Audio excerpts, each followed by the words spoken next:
Voyage au centre de la Terre, Jules Verne.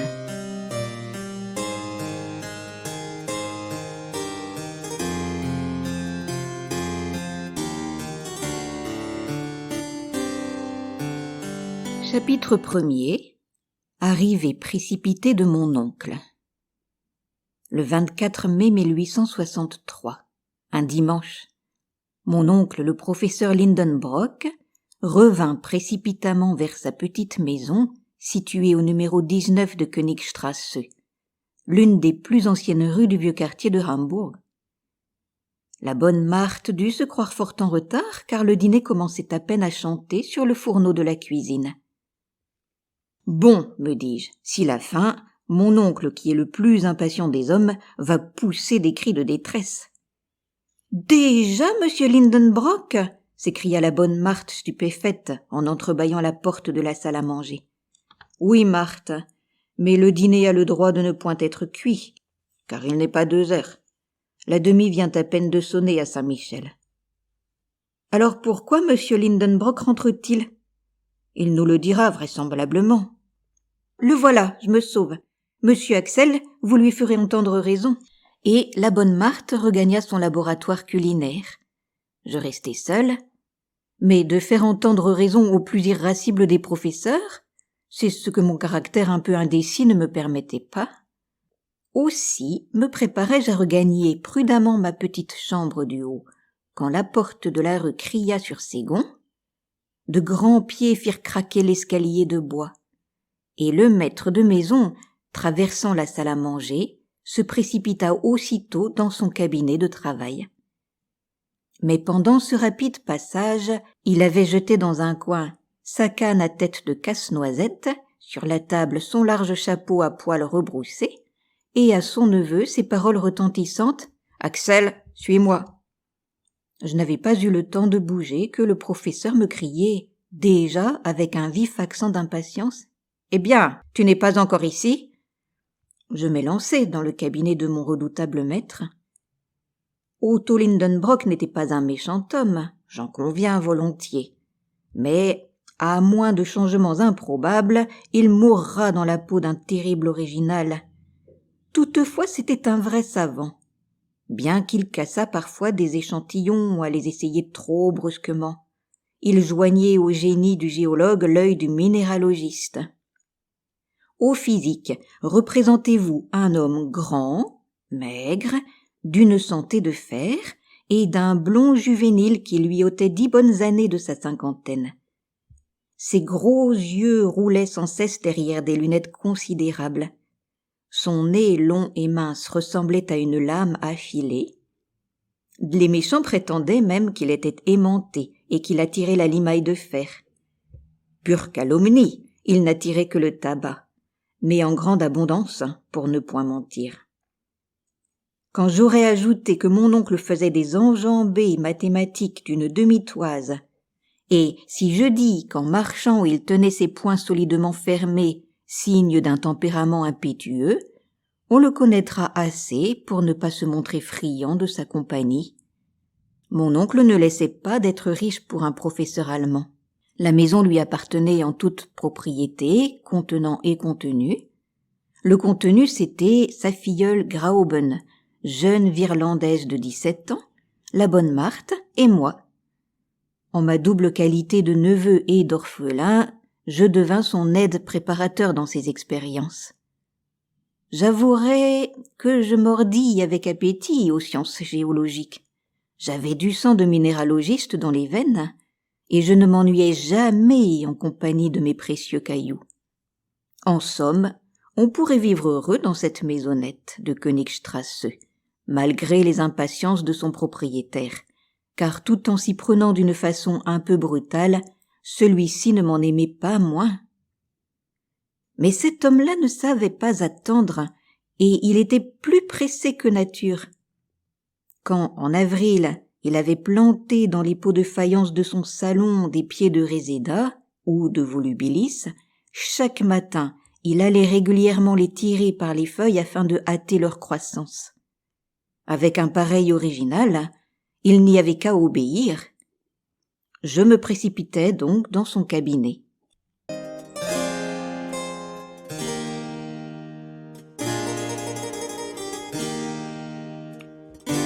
Chapitre 2. La trouvaille du bibliomane.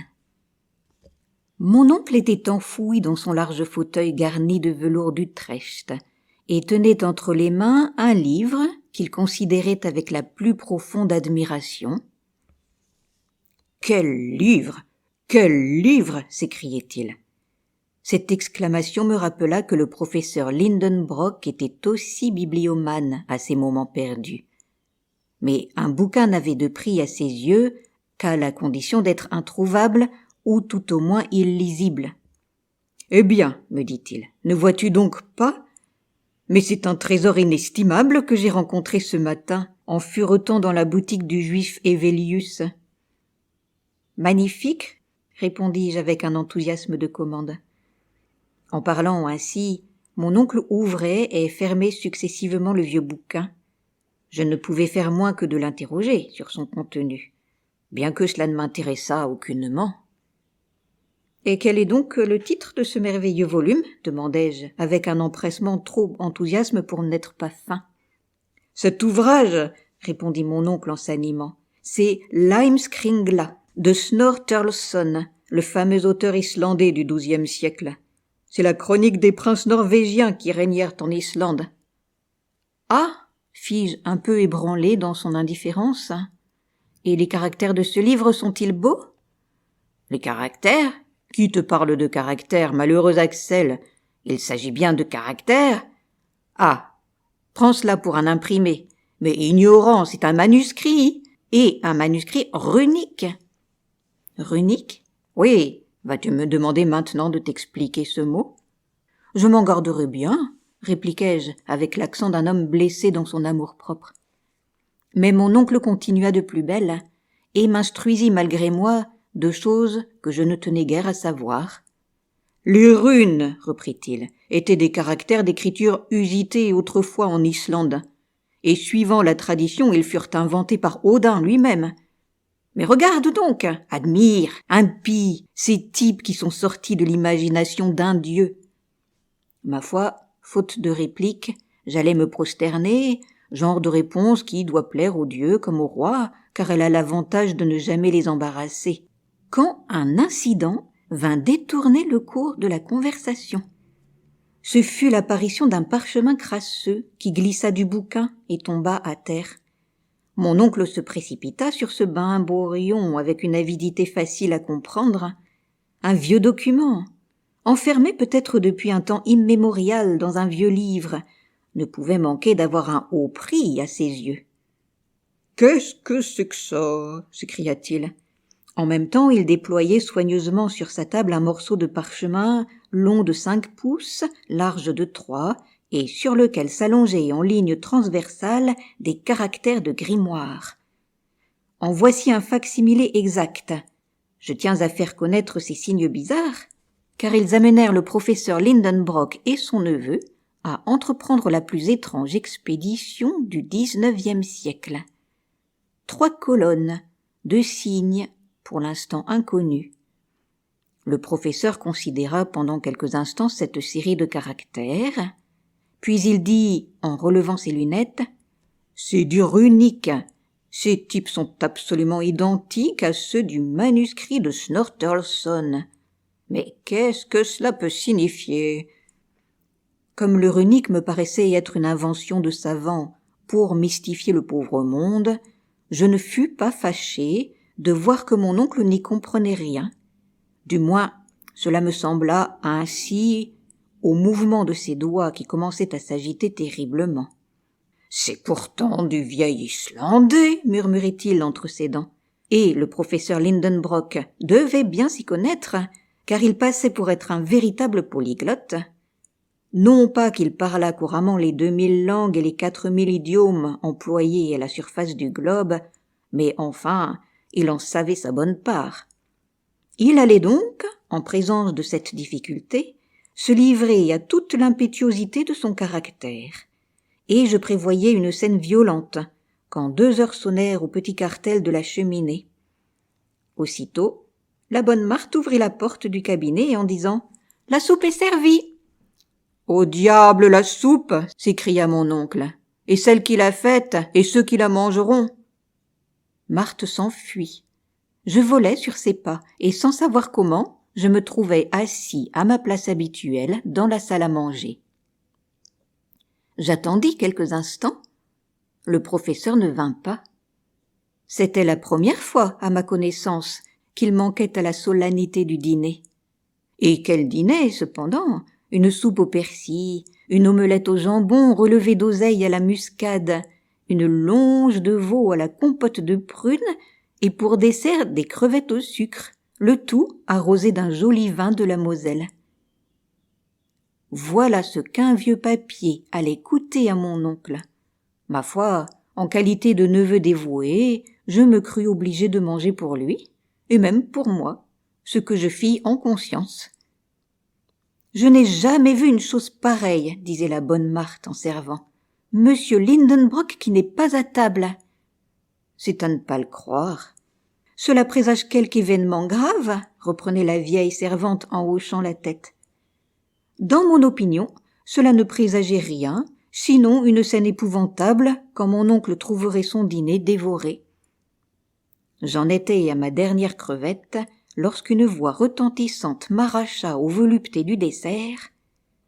Je ne fis qu'un bond de la salle dans le cabinet.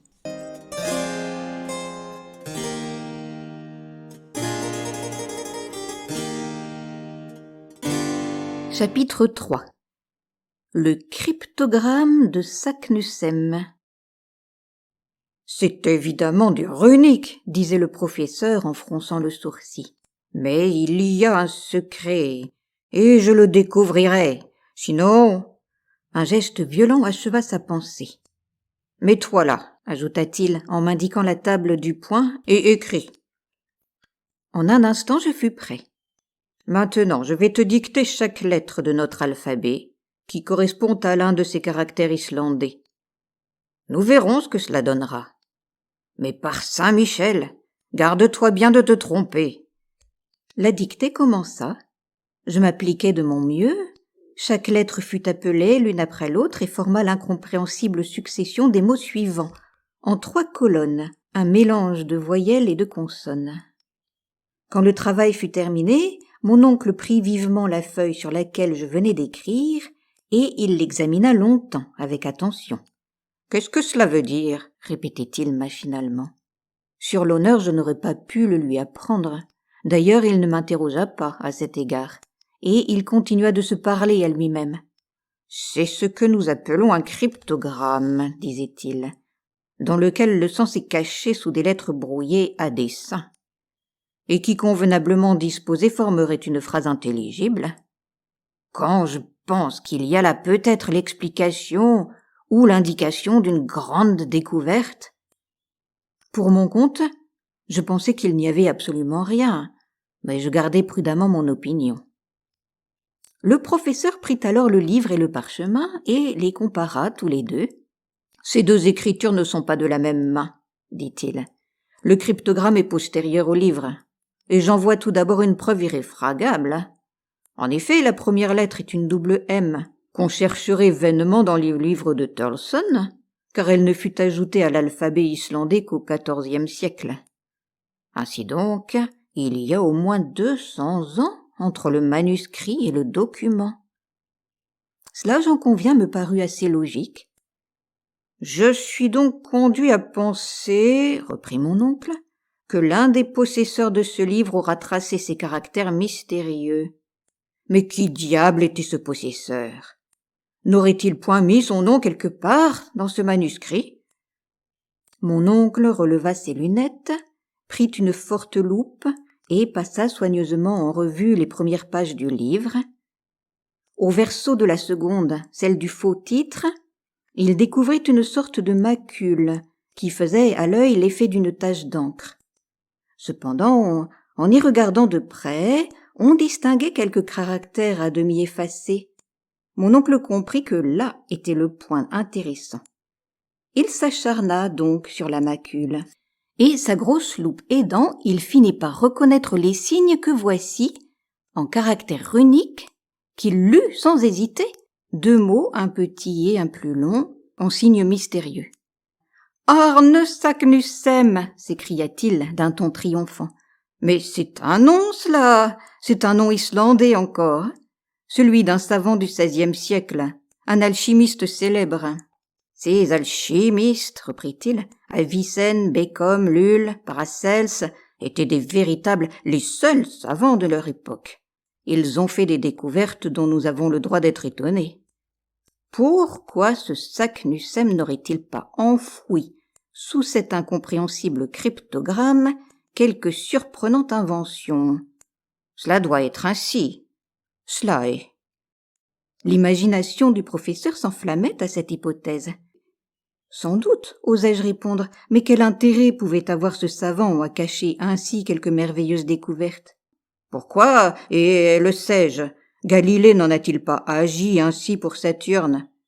D'ailleurs, nous verrons bien, j'aurai le secret de ce document, et je me prendrai ni nourriture ni sommeil avant de l'avoir deviné.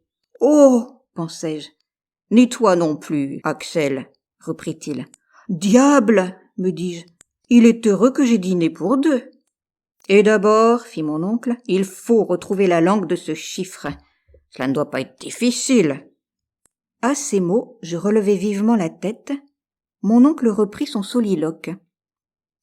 Rien n'est plus aisé. Il y a dans ce document 132 lettres, qui donnent 79 consonnes contre 53 voyelles.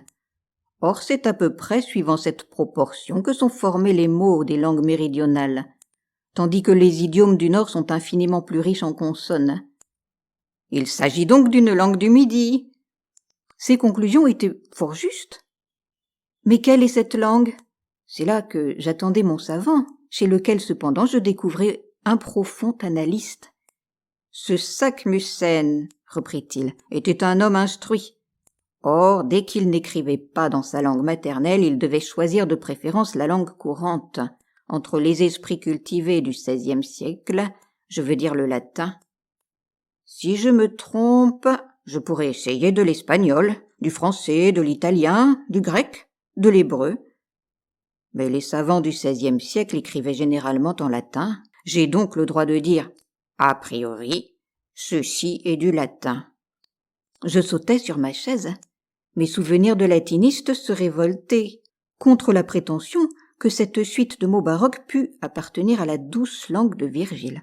« Oui, du latin, reprit mon oncle, mais du latin brouillé. »« À la bonne heure, pensai-je. Si tu le débrouilles, ce sera fin, mon oncle. »« Examinons bien, dit-il, en reprenant la feuille sur laquelle j'avais écrit. Voilà une série de 132 lettres, qui se présentent sous un désordre apparent. Il y a des mots où des consonnes se rencontrent seules, comme le premier, mm.rn2ls. D'autres où les voyelles au contraire abondent, le 5e par exemple, unteIEF, ou l'avant-dernier, oseibo. Or, cette disposition n'a évidemment pas été combinée. Elle est donnée mathématiquement par la raison inconnue qui a présidé à la succession de ces lettres. Il me paraît certain que la phrase primitive a été écrite régulièrement, puis retournée suivant une loi qu'il faut découvrir. Celui qui posséderait la clé de ce chiffre le lirait couramment. Mais quelle est cette clé? Axel, as-tu cette clé? À cette question, je ne répondis rien, et pour cause. Mes regards s'étaient arrêtés sur un charmant portrait suspendu au mur, le portrait de Graüben.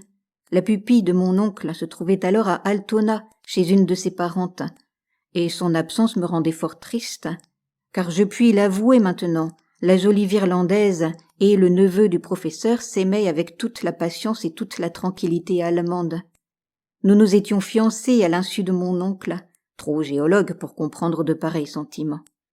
Graüben était une charmante jeune fille blonde aux yeux bleus, d'un caractère un peu grave, d'un esprit un peu sérieux, mais elle ne m'en aimait pas moins. Pour mon compte, je l'adorais, si toutefois ce verbe existe dans la langue tudesque. L'image de ma petite Virlandaise me rejeta donc, en un instant, du monde des réalités dans celui des chimères, dans celui des souvenirs. Mais mon oncle frappant la table du poing me ramena violemment à la réalité. « Voyons, dit-il, la première idée qui doit se présenter à l'esprit pour brouiller les lettres d'une phrase, c'est, il me semble, d'écrire les mots verticalement au lieu de les tracer horizontalement. Tiens, pensai-je, il faut voir ce que cela produit, Axel. Jette une phrase quelconque sur ce bout de papier, mais au lieu de disposer les lettres à la suite les unes des autres, mets-les successivement par colonne verticale, de manière à les grouper en nombre de 5 ou 6. Je compris ce dont il s'agissait, et immédiatement j'écrivis de haut en bas. « Bon, dit le professeur, sans avoir lu, maintenant dispose ces mots sur une ligne horizontale. » J'obéis et j'obtins la phrase suivante. JMMEB, EETGE, TBMIRN, AIATA, IEPEU. Parfait, dit mon oncle en m'arrachant le papier des mains. Voilà qui a déjà la physionomie du vieux document. Les voyelles sont groupées, ainsi que les consonnes, dans le même désordre. Il y a même des majuscules au milieu des mots, ainsi que des virgules, tout comme dans le parchemin de Saknussemm.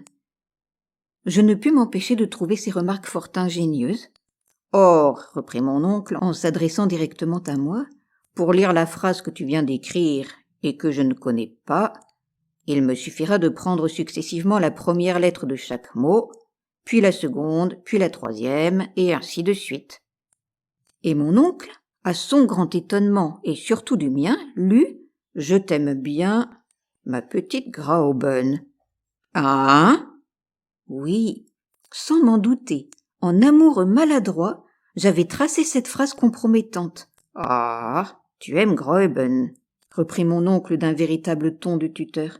« Oui, non, balbutiai-je. »« Ah, tu aimes Graüben », reprit-il machinalement. « Eh bien, appliquons mon procédé au document en question. » Mon oncle, retombé dans son absorbante contemplation, oubliait déjà mes imprudentes paroles. Je dis imprudentes, car la tête du savant ne pouvait comprendre les choses du cœur. Mais heureusement, la grande affaire du document l'emporta. Au lieu de faire son expérience capitale, les yeux du professeur Lidenbrock lancèrent des éclairs à travers ses lunettes, ses doigts tremblèrent lorsqu'il reprit le vieux parchemin. Il était sérieusement ému. Enfin, il toussa fortement, puis d'une voix grave, appelant successivement la première lettre, puis la seconde de chaque mot, il me dicta la série suivante, une suite de consonnes et de voyelles. En finissant, je l'avouerai, j'étais émotionné. Ces lettres nommées une à une ne m'avaient présenté aucun sens à l'esprit. J'attendais donc que le professeur laissât se dérouler pompeusement entre ses lèvres une phrase d'une magnifique latinité, mais qui aurait pu le prévoir? Un violent coup de poing ébranla la table. L'encre jaillit, la plume me sauta des mains. « Ce n'est pas cela !» s'écria mon oncle. « Cela n'a pas de sens commun. » Et puis, traversant le cabinet comme un boulet, descendant l'escalier comme une avalanche, il se précipita dans la Königstrasse et s'enfuit à toutes jambes.